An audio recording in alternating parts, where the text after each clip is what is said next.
Greetings, esteemed planeswalkers of Magic the Gathering. I am Lady Miriel Rivermyst of the Rivermyst Arcana, your guide in the mystical arts of this grand game. Today, we shall explore one of the most intriguing and often misunderstood mechanics, banding. By the end of our session, you will have a deep understanding of banding's intricacies and how to turn it to your advantage in your duels. Banding is a skill that allows a group of creatures to join forces in attack or defense, forming what is known as a band. When creatures with the banding ability unite in such a way, you, as their controller, are bestowed the power to assign combat damage to them, usurping this choice from your opponent. This is a significant defensive strategy, as it allows you to distribute damage in a way that minimizes harm to your creatures. Let us delve into a specific example to better understand how banding functions.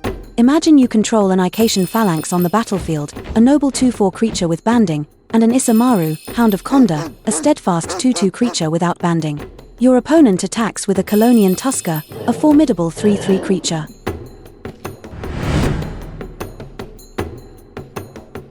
When your opponent declares the Colonian Tusker as the attacker, you can opt to block with both your Icatian phalanx and Isamaru, Hound of Conda, forming them into a band. Since the Icatian phalanx has banding, you have the prerogative to decide how the Tusker's 3 damage is allocated. One strategy is to allocate all 3 damage to the Icatian phalanx.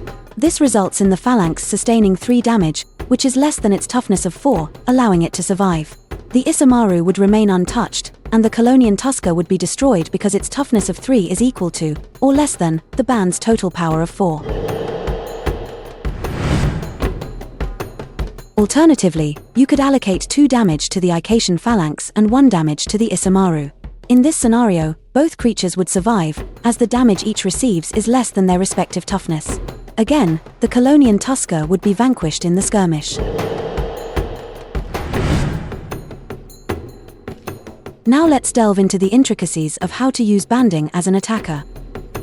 In this example, you attack with the Icatian phalanx and the Hound of Conda, forming them into a band. Your opponent blocks with the Colonian Tusker. Normally, each of your creatures would attack individually, but, thanks to banding, they can combine their power and toughness, effectively acting as a single entity in combat. Against non-banded attackers, the defender would decide how to assign damage to your attacking creatures. With banding though, you, as the attacking player, decide how to assign damage from the Tusker. As in our example of defending with banding, you possess various options for assigning the Tusker's damage that would allow both of your attacking creatures to survive. Please be aware as well, that if your opponent plays an instant or other effect to increase the Tusker's power temporarily, as the owner of the band you will once again have the option to decide how the additional damage is distributed.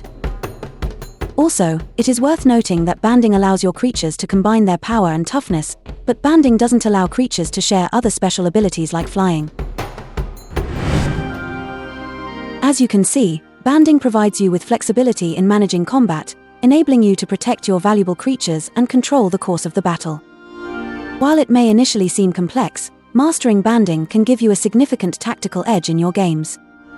Thank you for joining me in this exploration. Please click the magical like and subscribe buttons for more discussion about Magic the Gathering. I wish you success in your future duels.